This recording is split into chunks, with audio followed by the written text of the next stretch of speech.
You're listening to Barefoot Talks. I'm Stephanie Papas, and we had the honour of sitting down with Kumu Pa'a Kawika Foster on his property, and it turned into a 3-part series of talks with him. In this episode, Kawika explains how he came to be the student of Kumu Pa'a Lawrence Aki. And it's a real beautiful example of how sometimes when we're following a path and we're fixated on where that path is going, if we just allow and surrender and look for the signs, it can lead us in a whole different direction that can sometimes surprise us. So enjoy episode 1 with Kawika Foster. The hula dance. So the hula is a dance form that our ancestors created to communicate to the universe. It also gives us an opportunity to open ourselves to prayer. Okay. So the form of hula itself is prayer. And as a form of prayer, it allows us to embody the elements that we find present around us all the time. The waterfalls, the rivers, the land, and it allows us to tell a story, share history. Through the movements. Yep. And the breath. Is the breath a big component of the hula? We call this the ha. Okay. And the ha is the breath of life. And in hula, we're utilizing the entirety of our being. So in working with the breath, what we're able to do is slow our time down. Okay. And enter a space where we're communicating clearly With the universe. with the universe.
Molokai nui a hina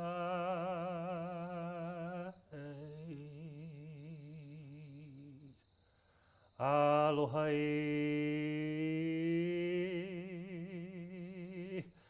aloha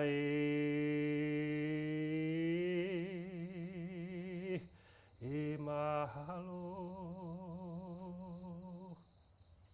puli kako aloha nā kua ao makua poe kahiko mahalo e ka la e ka aina mahalo e ka makani hele mai a kua e hoi mai a kua e pili mai a kua. To our ancestors and to our guardians and to the higher beings. We ask for your presence here at this time, and that you would join us in this interview that we're about to host with one another. We ask for your presence to be with us, that you would surround us and protect us, and that you would guide us in our thoughts, in our words, and in our actions. Akua, we would like to thank that of the presence of Stephanie for being here. And we ask that you would anoint her in all that we are about to experience with one another. Akua, this is our humble and our simple prayer. And we do send this prayer to you in flight with a sacred and a powerful word. Ea mama, ea mama, ea mama.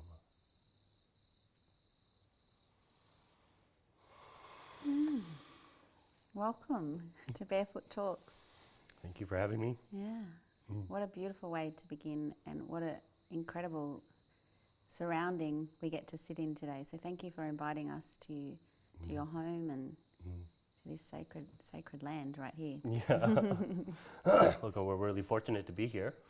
And I too want to thank you, Stephanie, for coming and doing this. Thank you. Yeah. Before we get into the connection of how we got to have this interview today, let's just start with you explaining to me, if you could, who you are. Great. Yeah. Sure. In any form you want to take it. Form. Yeah. All right. My name, my title is Kumu Pa'a, and my name is Kawika Foster. Kumu is a teacher. It is a practitioner. And Pa'a is a foundation that's unshakable, it's unmovable. Okay. And I have been trained in the cultural and traditional practices of our ancestry, and we stem from a lineage of 51 generations. And I am the 51st generation to perpetuate the culture and to continue to preserve and hopefully someday instill those traditions onto the next generation. Yeah. And that's who I am. You're a father. I'm a father. Yeah. That's right. Father of 3 beautiful children. And 2 of them are with us here in the physical realm, and our 3rd child is in the spirit realm. I am also a husband. And so we live here in this beautiful place together, and we are raising our family and sharing the culture as much as we can. And following your purpose, do you feel that it has been something of choice, this path that you're on, or is it something that you feel is your purpose that you have no choice than to follow? Okay, Yeah. That's a really good question Yeah. too. Okay, I knew from a very early age that this was a path that I wanted to pursue. In my personal story, in the earlier time of my life, I was born on the island of Oahu to a set of very young parents. My mother was 16, my father was 19 at the time. And I was born in the land district known as Waianae, and it's still, today it's still a very rough area of the island to grow up and to be a part of. So earlier on, at the time of my birth, I was actually placed into foster care, and I was adopted out of my family. I was fortunate enough to have been taken in by the foster family that I had been placed with. And they ensured that I had all of the information that I needed of my biological heritage, particularly my birth certificates and such, in order to one day pursue my blood quantum Culture, yeah. and my culture. So I didn't grow up around the culture of Hawaii, but I had always had this yearning to know and to understand it from an early age for that very reason. Because I didn't grow up in the culture or on the islands, I always, as I began to mature and progress in my understanding of life, always wanted to pursue that kind of and know that for myself. Yeah. So when you went into foster, they took you out of Hawaii, is that what you're saying? So the foster family that I was placed with was living on Oahu. All right. They, my mother Susan and my father Raymond, were there because my dad had a job with Del Monte Fresh Produce, which was a big agricultural company for pineapples on the islands at that time. They were living on the island of Molokai and gave birth to their 2 children on the island. My older siblings, Ben and Kara, and then later decided to adopt me and enter into the foster care system. So I lived with them on Oahu for about 5 years, and that was at 5 weeks old. So very early on in my life, I entered into their care. And then a year later, they adopted me. And they were the first case of foster parents being allowed to adopt their foster children, because at that time it wasn't legal to do so. Okay. Yeah. So we were there on Oahu. At the age of 5, we moved to Costa Rica. And in Costa Rica, we were there for about 5 years. It was another job opportunity for my father. Okay. From Costa Rica, we moved to Arizona, which is where a lot of my adoptive family is located. And I'm going to stop calling them my adoptive family now. Yep, it's just my family. Feels like your family. Yeah. So we moved to Arizona. My parents got into a divorce. And then my siblings and I moved with my mother to Texas. And then from Texas, I moved with my mother to California. Yeah. And completed high school, went into university, graduated from the Fashion Institute, Design and Merchandising, FITM. And then it was at that point in time of my life when I decided that I was going to return to Hawaii, pull on my heritage roots, and that's actually how I made it happen. Because of the information that I had from my biological family, I was able to receive in-state tuition, grants, scholarships, and that such to get me to University of Hawaii and back to the islands. Did you reconnect with your birth parents? I did. Yep. Okay, so that happened at 27 years of age. I met all of my biological family, and that was an incredible experience. I can imagine. Yeah. Are you still in touch? I am. Yeah. My mother passed away 4 years ago now, and my father is living in Las Vegas. Like I said, Waianae and Oahu was a very rough area, so there was lots of drugs and alcohol. There was lots of violence. So their personal story would eventually lead them to depart from one another, but they still remained very much a part of that rough kind of lifestyle. And so that's the reason that my father actually was in Vegas, is because he was in prison. Okay. It was So that, there's a lot of that kind of darkness. rough. Yeah, absolutely. That you. I mean, I guess, how blessed are you to have been born into that family, Right. but then to be taken out Yep. to give you an opportunity And to that seek the light. Yeah. that right there, Stephanie, Yeah. you're hitting it right on the head. Yeah. Is my grandfather actually tried to adopt me and keep me within the family. But the court overruled him and decided not to allow him to do that because he was caretaking for other members of the family at the time. So I'm the firstborn grandchild and male, and he decided, he made the prophecy actually, that if I wasn't to remain in the family, that that I would be the one to escape, essentially, and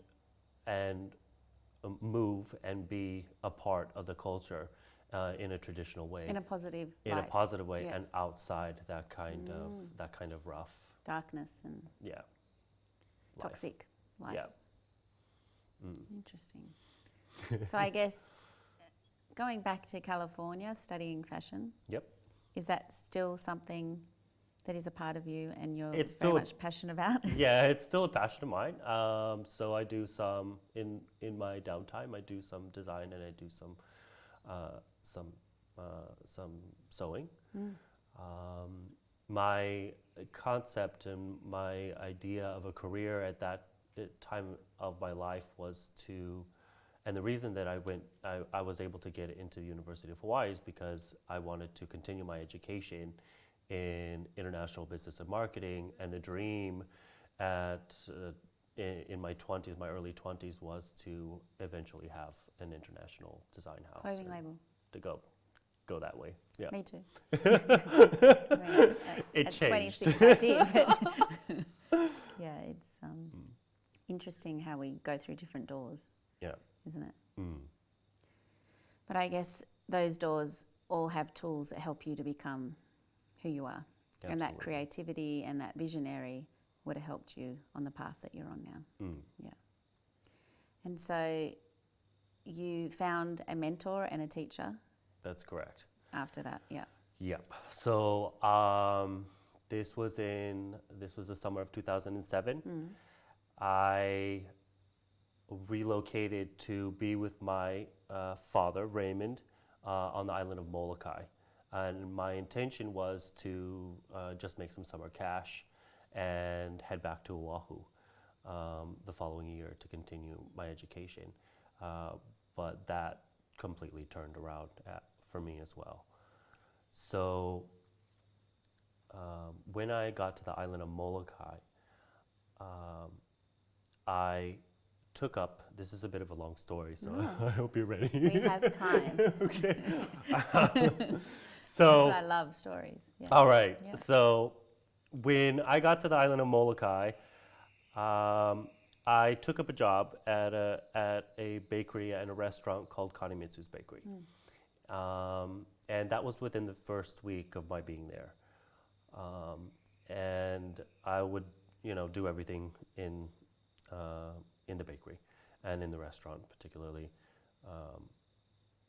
And so as I was there, I read a newspaper article that spoke of the Molokai Dispatch, that spoke of the spiritual significance of Kalo. And Kalo or taro, is a very significant plant to our people. And this is a whole nother story, but in a snapshot, it's one of our oldest ancestors. And so it spoke of this connection that we have culturally to this plant, taro. Taro, yeah. Yeah. And when I read it, I made up in my mind that I wanted to go and learn everything I could about Kalo, about taro. And the best way that I thought about doing that was to go volunteer my time in a taro patch. So I began to put my feelers out. With this, do you think that you get guidance Yes. coming through you already, like Yeah. before you even started learning? And Yeah. so that happens all the time, and it happens very rapidly on the island of Molokai. There's something very special about the island of Molokai that really, it's just really spiritually significant and in tune. Yeah. So when you're moving in that method, things tend to fall into alignment very quickly. Okay. And the island is so unique that it really has a way of filtering through the people that come, even to just visit, because that really is the foundation of the island. and at its root, you have this energy. Undercurrent. Yeah. Yeah. That's flowing in that way. Okay. So So it leads you to it work leads with me Taro. to work to Taro. Yeah. Work with Taro. In that same week, okay, so I got the job at Kanemitsu's Bakery. I read the newspaper article, and then one day when I was working, I could feel this presence enter into the restaurant. The bakery. Into the bakery Yeah. restaurant, okay? And when I felt this presence enter, I looked up from the cash register and I made eye contact with this older man. And the moment that he and I made eye contact with one another, we were communicating nonverbally. And this was a very odd experience for me because I hadn't experienced this sort of communication with anybody other than my mom. Your birth mom. My adopted mother, Okay. Susan. Yes. Okay, so just a little bit of background story with this part of Intuition of Yeah. receiving Yeah. and and communicating with this old man. My mother and I used to do this thing in my childhood where we would sit opposite each other from a dining room table, and she would have 5-note cards laid out in front of her, and she would write 5 different shapes or 5 different colors or numbers, and I would be sitting on the other side of the table with my crayons and my coloring pencils, and she would pick one up, lay it down on the table, and send it to me, and I would attempt to draw it out. It was never right. It wasn't? No, Okay. especially at the I've beginning. played that game and it is difficult. Okay, it's Yeah. difficult. Yeah. Eventually, over time, it got better. But what ended up happening is it developed a rapport between my mother and I where we can be talking about anything. And from the outside, it would seem to be a very choppy or incomplete kind of a conversation, but that's happening on other levels. So there's very little things that my mother and I need to do to speak about in order to get to know where the conversation is going. Yep. So now, fast forward. This was between the ages of 5 and 10 that was happening. Fast forward now, and here is this man. I don't know him, and it was as clear of a communication as it would have been with my mom. So I was completely stunned, but I had to continue about the business of the restaurant. Yeah. So I eventually make my way to his table. I welcome him to the restaurant, and I'm hoping that he's going to begin to speak to me, but he didn't. All of the communication happened with his wife. So he came into the restaurant actually holding hands with his wife, and so I took their order and went about the business. And then the next thing I knew, he was approaching the cash register, and I gave him his total. He gave me some cash, and I gave him his change, and he turned away and left. And the whole time that that we're engaging with each other in this space, I'm asking him who he is. I'm really quite curious, about Who are you? Who are you? Yeah. So he leaves the restaurant, and I'm thinking as hard as I can to the back of his head, and he gets from me to about that tree over there, and on his exit, and I'm thinking to him, please don't go. I would really like the opportunity to get to know who you are. And he stopped dead in his tracks, came right back up to the register, shuffled his wallet out of his back pocket and handed me a card and walked away. Didn't say one word. So on this card it says, storyteller. And I'm totally excited. I finish up the happenings for the lunch of that segment of the day in the restaurant, and I make my way back home, and I share this experience with my father, and I call my mom up on the phone and talking to her about it. But I lose track of that experience, and the reason that I lose track of that experience is because I take up a second job at this. Go back to reality. Back to reality. Take up a second job at Mango Mart, which is this local grocer. Yeah. So I lose track, and I'm working at Kanemitsu's Bakery at 4:30, 5 o'clock in the morning, and I'm closing up Mango Mart at 11:30. I'm home by 12, kind of thing. So I completely lose track of that experience. But I'm still on the hunt for an opportunity to work in the taro patches, right? It's really interesting. Like it's almost like you want to go this way. Yep. And your ego's And it's keeping you that way. And but then it's showing you another way. Spirit's Yeah. going me another way. Yeah. Right? But you don't want to listen. I didn't want to listen. Yeah. And I got too concerned in the moment to pay attention. So what ended up happening was between Kanemitsu's Bakery and Mango Mart is this little shop, this little trinket shop called Imamura's. Yes. So in Imamura's, there's this glass display case in the front, walkway of this shop. And on display was 3 bright yellow Molokai poi t-shirts. And poi is a derivative of kalo, right, of taro. They pound it, they take the tuber of the plant, they pound it, and they turn it into poi. And pasty purple substance, it's really good with all dried fish and all kinds of stuff. So on my break, before I head over to begin my shift at Mango Mart, I drop into Imamura's, and I asked the auntie, Joario, who's there, about these Molokai Poi t-shirts. And I told her, look, I'm really interested in working in a taro patch field. And I was wondering, where this Molokai Poi is made. And she ended the conversation, actually. She just walked away, okay? Yeah. So I thought it was done, right?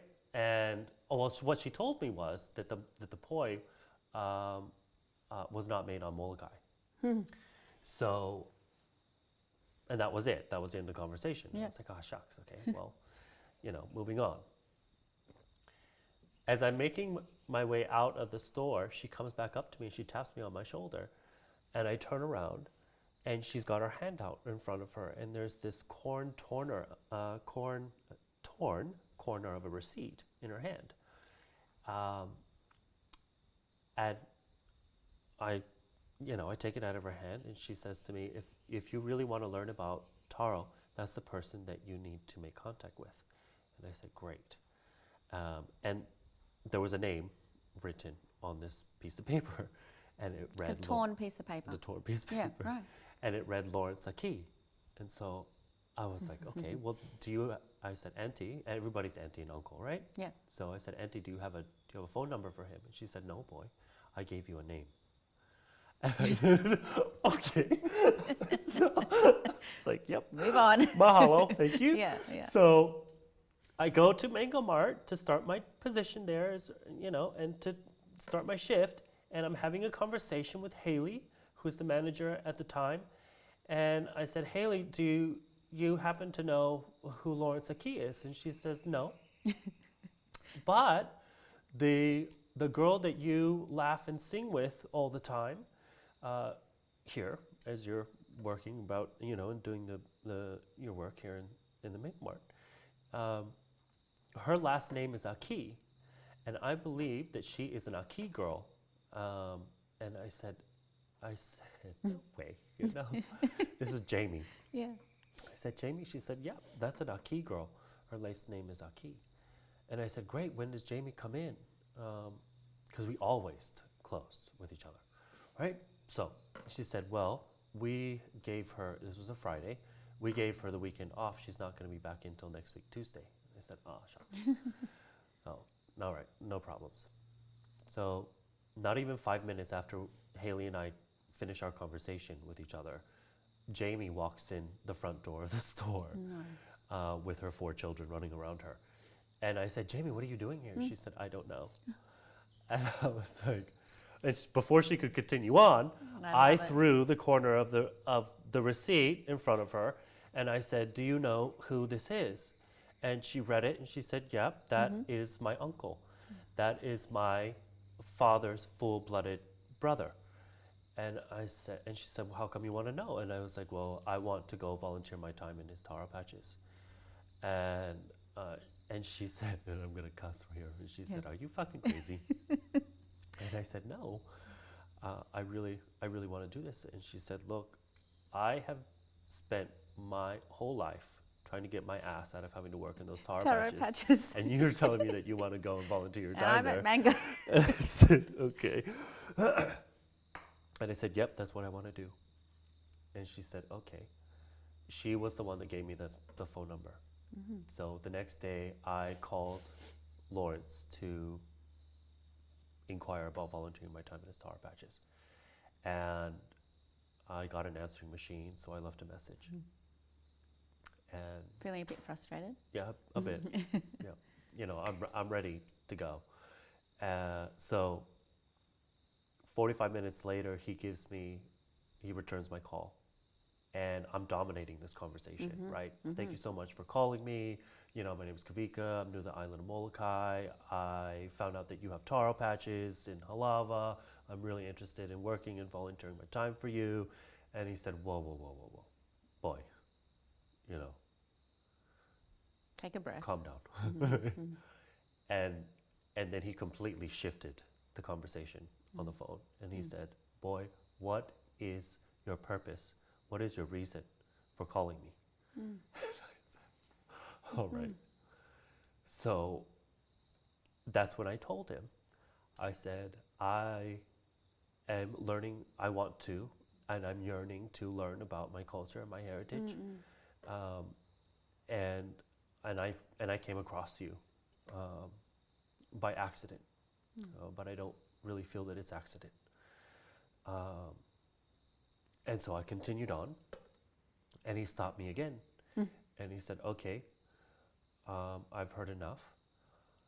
We need to finish this conversation on the phone, but we need to end the conversation in person because I need to look into your eyes.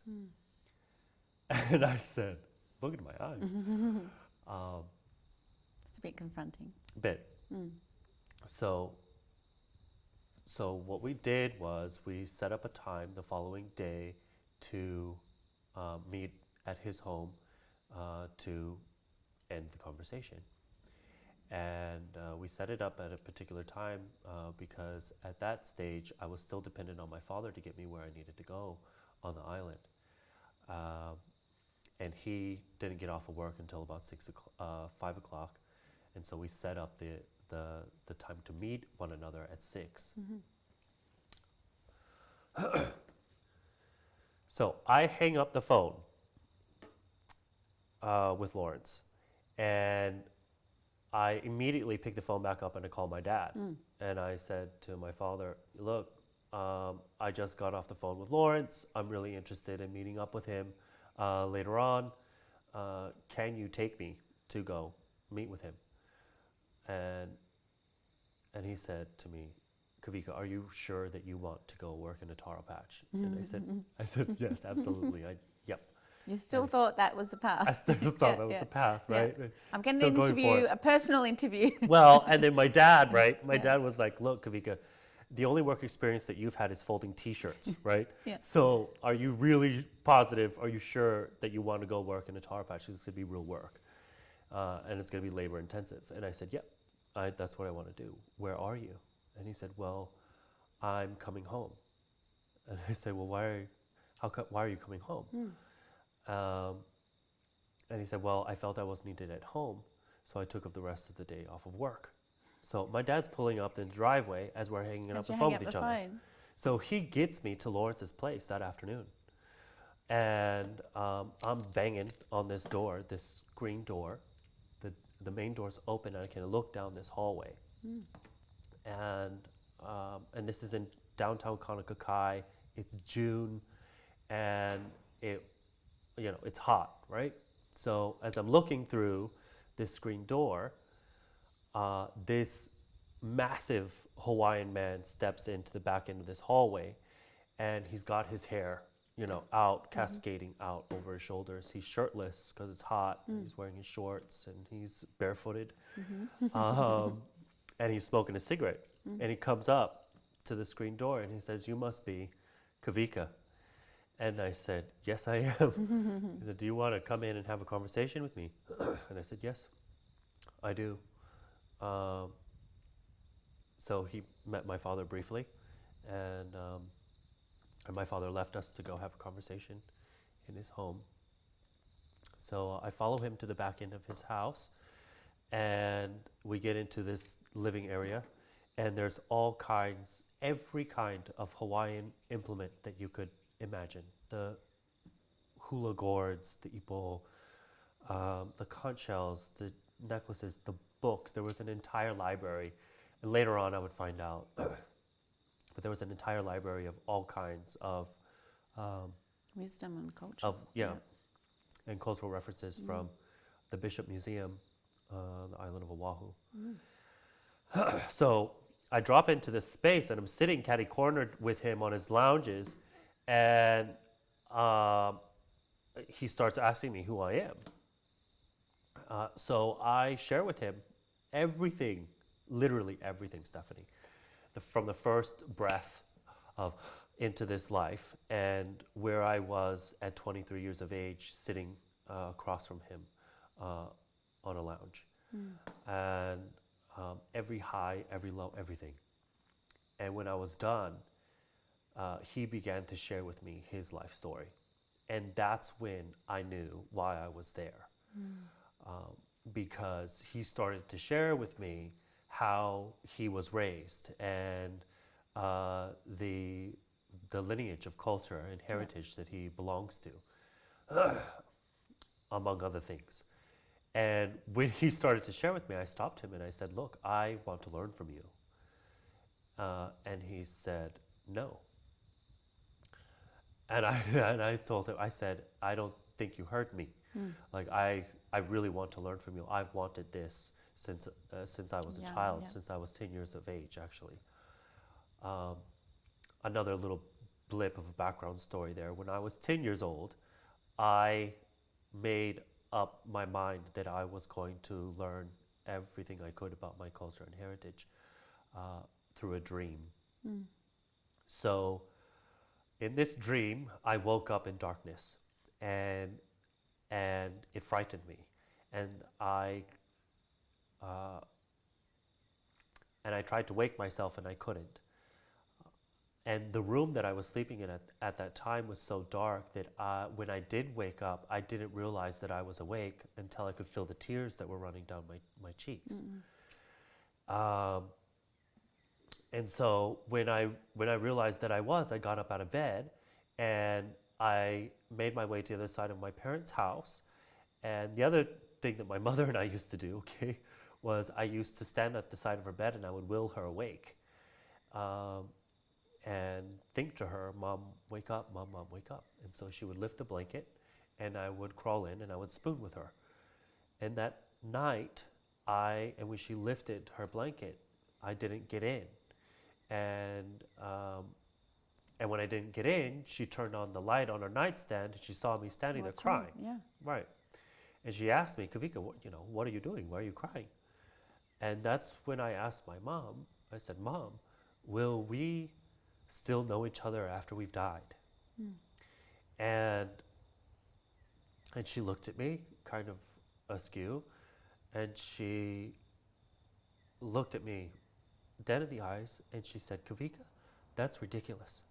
And I said, what? And she said, the spirit never forgets. And that's when I love that. The spirit never forgets. The spirit never forgets. So, and I'm getting I can goosebumps. feel that, yeah. So it was that at the age of 10, that's when this concept of spirit came into my mind. And I did, from that point forward, I did everything I could to learn as much as I could about this concept, and the existence of spirit and what it all meant.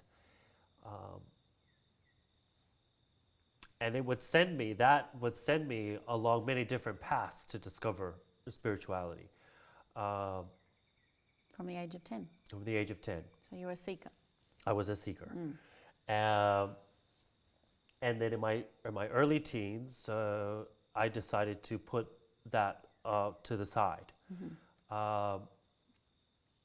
But I told my parents at the age of 10, when I started doing that learning, I said to my mom and my dad, if I ever get the chance, if I ever get the opportunity to go away and learn about my culture and my heritage in this kind of a way, then I will do it. And I will do whatever Whatever I it need takes. to do, whatever it takes. If it means I need to drop off the face of the planet, if I need to completely forget who you are, then that's what I want to do. And they both looked at me like, okay, what is this 10-year-old Who's talking this about? child? Yeah. But anyways, there I was. So now you're in the lounge room. Now I'm in the lounge room. I'm 23 years of Yeah. age. And I'm like, you don't understand, Lawrence. I have Yeah. been wanting this since the age of 10. I really want to do this. And he said no to me. And then I asked him why, right? And this is the kind of person that you don't really ask why. But I asked him anyways. So, Why are you rejecting why are it? you rejecting me? You know? So, and he told me, look, you're 23 years of age. You don't know where your career is taking you. Your hormones are jumping. You don't know where your relationships are going to take you and lead you.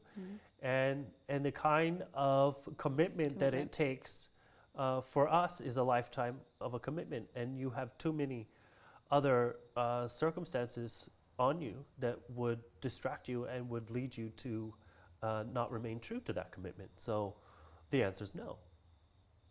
The other reason that he said no to me at that time was because he had spent at that time in his life 43 years learning from his teacher.